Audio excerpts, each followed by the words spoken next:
Sveiki, čia yra mano fontanas. Jisai neveikia dėl vienos mažos problemos, o tai yra skylutė, kurias neina užklijuoti. Čia yra mano Rezo tas fontanas.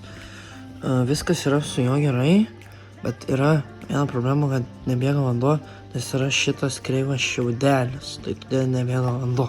Mano inžinerinis fontanas yra neveikiantis dėl kelių priežasčių. Pirma priežastis, aš pjaudamas skylutę šiaudeliams, aš jas propjoviau per didelės ir bandydamas jas užpildyti su karštais klijais, aš jų panaudojau per daug ir jie išlydė plastiką.